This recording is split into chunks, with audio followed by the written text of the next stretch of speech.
Somehow I expected something more eloquent from a woman who teaches creative writing at the local community college. The room was dark, very dark, and I could barely make out Sally sitting in my favorite recliner, her legs tucked up and wrapped in a blanket. When I got closer, I saw that her hair was disheveled, her makeup ruined, and she reeked of vomit. "Let me tell you what it looks like. Then you can correct any inaccuracies." My wife started to protest, but I barked. "Shut your mouth. I'll tell you when you can talk." I stood over her and started talking. I was going through customs with my team and two men in suits showed their badges and told me to go with them. They identified themselves as detectives from the Chicago Police Department and escorted me to one of the Immigration and Naturalization Service interrogation rooms. The older one followed me inside and closed the door. The room was empty except for a single chair. He said, "Have a seat," then asked, "Where were you at 12 o'clock this afternoon?" Through a slit in the curtains, I could see a junior agent interviewing my team. I looked at him like he was an idiot. "You do realize I'm an airplane captain and I just landed from Paris. That's in France, not the suburbs of Joliet. Since I flew through half a dozen time zones today, I assume you are referring to Chicago time." In that case, I was piloting a Boeing 747, 235,000 feet over the Atlantic Ocean. We were flying at Mach 084. Here is my flight log if you wanna confirm that. I opened my briefcase and offered it to him. He didn't look at it, so I continued. "I had a crew of 14, as well as 116 passengers who can vouch for me, so what exactly is all this about?" A younger agent came in and announced. They all agree that he was piloting the airplane. It was amazing how quickly their attitudes changed when they realized how stupid they looked. "Well, Captain, I'm sorry to inconvenience you, but we're investigating a murder." "Murder? No one died on my plane." I protested. "No, sir, earlier today, since I've been in Europe for the last couple days, I think I have a pretty good alibi." "Yes, sir." "Then who says I killed someone?" "Your wife did." "What?" I screamed. My reaction was genuine since all my friend Angelo had to do was beat the shit out of the bastard, break his nose and his jaw too. But not kill him. "What?" My wife said. "What? Who did my wife say I killed?" "Wait a minute. This is a joke. Right?" "It's not a joke. I'm sorry to have to tell you this, but she said you killed her lover." I jumped up from my chair and shouted in his face. "Lover? You mean lover?" He didn't back down an inch. "Yes, sir. It's not funny. My wife is faithful, she would never cheat on me." "You've got the wrong man. You must have me confused with someone else." "I'm sorry, Captain, but your wife said she was sure it was you. She said you beat him to death in your driveway with a baseball bat." "How?" "I was on the airplane. She knew that. She knows I was in France." "Explain that to me." "I'm sorry, but she said she thought you changed your trip when you found out she was having an affair." "Stop saying that," I shouted. "My wife is not having an affair. She would never betray our wedding vows." The detective stared at me with incomprehensible looks. I guess they'd seen too many deaths to show compassion. I fell back in my chair and started sobbing. "Anyway, it looks like your wife was played by a pro bastard preyed on women whose husband spent a lot of time traveling. It's probably no consolation, but we have 3 more cuckold husbands to interview." Hearing this spoken aloud in a cold, impassive voice, my heart felt like it was being ripped from my chest. I bent in half in agony. One of the detectives put his hand on my shoulder and asked, "Captain, is there anyone I can call for you? I wanna talk to my cheating wife." I balled my fist in the air. "I don't think that's too good an idea until you cool off." The older detective whispered something in his partner's ear and left the room. When he returned, he apologized and said they had to go. "Wait. Before you go, who was he?" The older detective pulled a tattered notebook out of his jacket pocket and flipped through it. "One Michael Wakeman, 30 years old. He was the same age as our son. If I may ask one more question, did he die quickly or did he suffer?" A sadistic smile slid across his face. His attacker lured him outside by torching his brand-new Corvette convertible. Wakeman ran out your side door in his underwear. First swing of the baseball bat hit him across the chest. Me said he had several broken ribs. The next one broke his back. His attacker then flipped him over and kicked him several times in the groin. Shortly before the car exploded, he delivered a fatal blow to his skull. Paramedics said he was still moaning and spewing blood from his ears and mouth when they got there. He lingered for a couple minutes before his heart failed. So, yeah, he didn't die peacefully at all. I tried not to make my smile too obvious. I should probably warn you that your wife may not be there when you get home. The house was damaged when Wakeman's car exploded. All the windows on that side were blown out, and there was some fire damage. Part of me wanted to scream with joy, but instead, I covered my face with my hands and started sobbing again. Reality hit me, and I stayed in that room, unable to move until someone from INS knocked on the door and said they needed a room. Somehow, I managed to find my car and drive home. Or what was left of it. So now you tell me what's not what it looks like. A month earlier, a quiet suburb west of Chicago. In the late 1960s, there was a TV show called Bewitched. One of its quirky characters was Gladys Kravitz, a local resident who was often shown peeking out from behind the curtains in the Stevens house. In my neighborhood, the role of Gladys is played by Angelo D'Agostino, an elderly widower who lives directly across the street from my house. Ever since Marie, his wife of 52 years, died last fall, Angelo has spent his time keeping track of comings and goings. On weather days, he sits on his porch and greets passers-by. When the weather is bad, he sits in the house by the window and waves to everyone. Today was July 15th, and the weather was perfect. Angelo was keeping watch, dressed in an old shirt, black shorts, and knee-length black socks. Most people, especially my wife, avoided him like the plague because he's a damn repulsive type. Since I was away on long business trips several times a month, I was grateful to Angelo for looking after my house. He always waited for me to come home and initiated me into the local gossip. I usually gave him an inexpensive gift from my trip. German chocolate and coffee were very well received. He stood up as I pulled into my driveway and waved for me to come over. He seemed eager to share some gossip, so I left my bags in the trunk and crossed the street. Your friend has a really nice Corvette. A friend? What friend? The one who parked in your driveway yesterday. I would have thought Sally would have told you because she invited him in. He showed up at 12 sharp and stayed exactly 3 hours. What did this friend look like?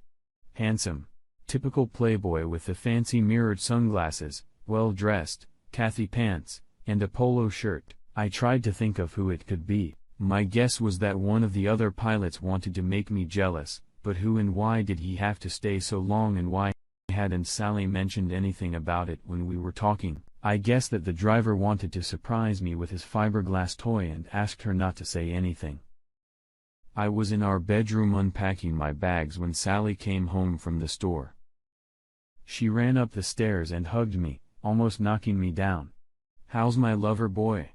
To say it was a much warmer greeting than I usually received would be putting it mildly. Soon, we were engulfed in passion and all thoughts of mysterious cars were forgotten. We spent the rest of the week as newlyweds. Sally was the perfect wife and lover, and when we went out to dinner, she wore one of the outfits I had bought, which she called inappropriate for a 48-year-old woman. She was even wearing nylon stockings and garters I discovered, which she wasn't wearing when she got out of the car. When I left for work the following Wednesday, my sex drive was fully satisfied. She even slipped a romantic note in my suitcase. On that trip, I was the happiest guy in the friendly skies. I couldn't wait to get home. Unfortunately, Angelo dropped the bomb on me again. That friend of yours on the Corvette stopped by again yesterday. I pressed him for more details. He's a younger guy. He laughed and said, "Well, everyone younger than me." I think he would have been about 30. Maybe 35. He also seems to be in good shape. Very punctual. Got here at noon and stayed until 3. Who the hell was this mysterious visitor? I thought. Once again, Sally came home while I was unpacking. I walked down the stairs and was rewarded with a bear hug and Sally's tongue down my throat. As I opened the hug to catch my breath, Sally announced that she was going to cook a culinary masterpiece for me from a recipe she found in a magazine. She had bought a couple of expensive steak and was going to feed me like a real man. She has to run to the grocery store for the last ingredient, but you take it easy while I cook. She purred, handing me a beer. Red lights flashed and alarms howled in my head. In 30 years of marriage, my wife had never once brought me a beer or told me to relax when I got home from a trip. She always had a to-do list to hand me before I even took off my uniform. That quiet voice in my head said she was feeling guilty and trying to make herself feel better. I decided to poke around a bit to see if I could find anything wrong. As soon as her car pulled out of the driveway, I ran outside and started rummaging through the trash cans to see if I could find anything. I didn't know what exactly I was looking for. Maybe empty condom wrappers. They weren't filled with anything but normal everyday trash. I went back to our room and began carefully going through the drawers of her underwear. Sally had never given me the slightest reason to question her fidelity, so I felt guilty going through her underwear. Nothing. I checked the bedside table. Just the same crap that had been there for years. Then I opened the hamper in Sally's bathroom. It was empty. Then I noticed that the bedding was freshly laundered. That seemed odd to me since it had been changed the morning I left, but I would need much more than clean sheets to confront her. I spent a few minutes going through all her shoe boxes. Damn, that woman has a lot of shoes to no avail either. I looked through her closet, but didn't notice anything new. Everything looked normal. I had to interrupt my investigation when I heard the door open. "Where's my jet driver?" she called out. I decided to wait until morning to see if Sally had mentioned her mysterious visitor. After all, I knew there had to be a simple explanation. I was glad I waited because she was a Mayara in bed that night. At breakfast, I tried to make a few unexpected remarks to her without being too flippant, but she never once embarrassed herself. I got a very bad feeling in the bottom of my stomach. After lunch, Sally said she had to run to the store to get something for dinner. I declined her invitation to join her because I needed to be home alone for a while. As soon as she left, I resumed my search for clues, starting with the laundry room. There were 2 baskets there, one filled with Sally's clothes, and the other with our bedding. This was 2 weeks in a row where all potential evidence was laundered. I had to figure out a way to shut off the washer so it wouldn't happen a third time. I decided to become proactive. Ever since the airline started flying to Paris, Sally had been pushing for me to take her there. Since it was a new destination, I didn't have a flight to Paris, but I was able to barter with another pilot. When I told Angelo that I was flying to Paris the following week, his eyes lit up, and he told me stories about liberating the City of Lights. I learned that his one weakness was Chateau de Montevaux cognac, an addiction he developed when he served in France during World War II. Unfortunately, the retiree Social Security check only allowed him to buy the domestic variety from the local big box liquor store. That night during dinner, I had a surprise of my own. I told Patty that I had changed my next flight from Frankfurt to Paris and invited her to fly with me. I promised her a day of shopping on the Champs-Élysées, then dinner at the Jules Verne restaurant atop the Eiffel Tower, followed by a romantic moonlight cruise on the Sun River. Sally flatly refused me. When I asked her why she didn't want to fly, she hummed and mumbled something vague about being too busy to go. I pleaded with her to change her schedule and ask what could be so important that it couldn't wait. Again, she challenged me and said, maybe we could do this another time. Things were not going well in our marriage. For the rest of the week, I was more zombie than human. I couldn't look at Sally without bile coming to my mouth. During the night, I rejected her advances. She kept asking me what was wrong. I never answered. On the morning of the day of my trip, I made another attempt to talk Sally into spending 36 hours in Paris. I put my hands on her shoulders, looked her straight in the eyes, and begged. Please pick me. And again, she said, no. I almost told her my suspicions, but I knew I couldn't prove them, so I held my tongue. The last thing I did before I left was cut the cold water hose for the washing machine, not very hard, but enough to discourage Sally from doing laundry. He started spraying water all over the wall. The laundry room floor was sloped toward the drain, and when the water rose a couple inches, water ran down it. I closed the door and was pleased to see that it wasn't seeping under the wall. Sally would have to go to the laundry room to detect the flooding. On the way to the airport, I was immersed in my thoughts and a little worried about whether I would be able to concentrate enough to fly the plane. Hundreds of people were putting their lives in my hands, and I was doing my best to suppress everything but doing my job. My co-pilot realized something was wrong after we lifted off and offered to take over the controls. I said I must have been sick with something and took an early break. The crew has a rest area in the back of the plane, and I spent the next hour tearing my soul apart. When we landed, I apologized for being sick and said I would spend all my rest in bed. Angelo said the visitor arrived at 12 sharp. I took a calculated risk. He had a reason to stick to that schedule, and called home at exactly 12:02, hoping against all odds that Sally would answer or at least listen to my message as it was recorded. It was picked up by the answering machine after the second beep. "You have reached the Rockwell residence. Please leave a message, and we will get back to you as soon as possible." I began, "Sally, my beloved, I am in the most romantic city in the world, but without you, I might as well be," and I never got to finish the sentence as the recorder turned me off. I dialed 0 for the outside line, then the country code followed by my city code and home phone number. The phone kept ringing, which meant someone had turned off the answering machine. I could only hope that when they heard my voice, they would end their date. True to my word, I never once left the room during my entire stop. By the time I was sitting in the cockpit, I had come to terms with the demise of my marriage. For a change, Sally was home when I returned from my trip, except she looked like a drowned rat. Without even saying hello, started loudly telling me how the basement had been flooded and everything downstairs destroyed. She got very upset when I told her I would check out the basement after I changed my uniform. I have to admit, I was curious as to why the water didn't go down the drain. I put on my cropped jeans and t-shirt, then went to the garage to get my boots. The first thing I noticed was the laundry basket on the table. I could see our sheets along with a pair of Sally's panties on top. I discreetly slipped them into my pocket. Water was whipping from the copper water fitting, so I asked Sally why she had disconnected the hose instead of closing the faucet. Her answer wasn't very coherent. I found the drain and pulled out some rags that plugged it. Soon a swirl of water formed in the water. I sighed as I watched the water level drop.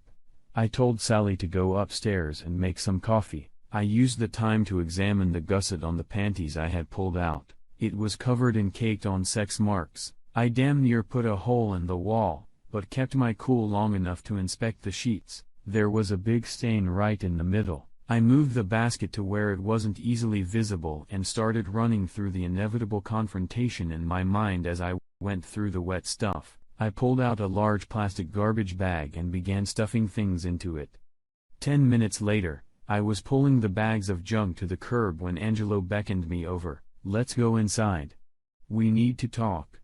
It was the first time I'd ever been invited into his house. He motioned for me to sit down. "Captain." Angelo always called me Captain. "I've known you since the day you were born. Your parents were closer to me than most of my family." He squeezed his hands tightly. "I don't know any easy way to tell you this, but your wife has been unfaithful. When the man in the red Corvette arrived yesterday, I crossed the street and looked in your living room window. I'm sorry to tell you this, but they were kissing, undressing each other. I watched until they ran upstairs. My worst fears were confirmed. It pains me deeply to see how she disrespected you. My friend, I will try to put this as delicately as possible. A betrayal such as this cannot go unpunished. I have, shall we say, connections with a group of individuals who operate outside the law. Some of these people have been indebted to me since we were in business together many years ago. My friend, all you have to do is say the word, and that son of a bitch will never bother your wife again. I swear on the eyes of my grandchildren that no one will lay a finger on her, but she will learn her lesson." I remembered muttering something like "thank you. But I'm afraid it's too late." Angelo took my hands in his and said, "But it's not too late to keep her from hurting you again." I turned and nodded my head. "Do it." We spent a few minutes discussing my schedule so I wouldn't be around when justice was served. I was a blur as I made my way back to my house. Later that night, I remembered that the bottle of cognac I had bought was still in my car. I was still riddled with excitement from our earlier conversation and wondered relentlessly if he was serious. I left the box on Angelo's porch, rang his doorbell and then hurried back to my house so I wouldn't have to talk to him again. It was dark outside when I rounded the last corner in front of my house. Traffic was stopped by a police car blocking the road. An officer came up and said, "Excuse me, sir, but only locals are allowed inside." I pulled out my wallet and handed the officer my driver's license. He looked at the address, then at the name. His face changed to an awkward, embarrassed expression. "I'm sorry, Mr. Rockwell." I could see people standing on the lawns in front of their houses pointing at me as I drove by, some waving at me. There were a couple of big TV station trucks parked on the street and in my driveway were the remains of a burned-out Corvette, so I had to park a couple doors down from them. As I got closer, one of the reporters noticed my uniform, and I was soon the center of attention with a dozen questions being shouted out at once. The loudest one kept shouting, "Did you kill him?" I raised my hand and began to speak. The flashes blinded me for a moment. Earlier today, the Chicago Police Department informed me that my wife was having an affair and her lover was murdered in my driveway. It happened while I was on an airplane.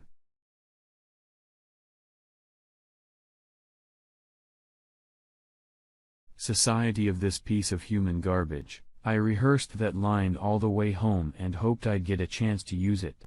The policeman shouted, "Let him through." I thanked him and walked across the yard, stopping for a minute to survey the damage. I thought it would be a good photo opportunity. All the windows were blown out and my garage was a burned-out shell. Fortunately, the sturdy brick walls kept the fire from spreading inside the house. I opened the door and stepped inside.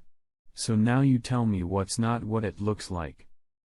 Sally wiped her face with her sleeve. She looked like shit. "It wasn't supposed to be like this." "That's impossible," I shouted. "It was supposed to be you and me against the world." I fell to my knees sobbing. "You destroyed us. You destroyed our family. Our life together. You destroyed everything." Sally didn't answer, but I could hear her struggling for air. Her breathing was like that of an asthmatic who needed an inhaler. "Why? Why? Why?" I covered my face with my hands and tried to catch my breath. Sally started spewing apologies, swearing she loved me. "I don't know why. You're the only man I've ever loved. I'm so sorry. I hurt you. I wanted to hurt my wife as much as she hurt me. You knew your buddy was married, and his wife was 9 months pregnant. Their child would grow up without a father because of you. Oh God. No." She screamed. "You knew you weren't the only whore he was sleeping with." The detective said they had several other husbands who were suspects. "You were just another whore to him." She made a sorrowful sound like I'd never heard from a human being. I swear I was going to break up with him. Today would have been the end of it. I felt so guilty for turning down a trip to Paris. I told her to shut her lying mouth. "You felt guilty because you didn't go to Paris. You should have felt guilty for being a cheater. And when exactly were you going to break up after you screwed him? I know the police found him in his underwear, so don't lie to me." Sally started moaning. "I'm so sorry. Please forgive me. Please. I just had the funniest thought. If you really felt guilty about canceling your trip to Paris, you would have broken up with him before you let that bastard into our house for goodbye sex. If you had done that, he would have been murdered in someone else's house, and you would have gone unpunished because I would never have suspected a thing. I would have continued to act like a blissful idiot thinking my wife was faithful to me. Well, cheater, how many other men have you screwed during our marriage and gotten away with it?" I swear. I swear to God. He's the only one in the world. Why should I believe you? Sally clutched her stomach and bent in half as if she was going to throw up. I never thought I'd say this, but my mother was right about you. She hated you from the first moment she met you. Do you remember that day? It was 3 months after our graduation, and you came to tell me you missed your period. Mom said you did it on purpose to trap me, but even though she had nothing but contempt for you, she opened her home to you.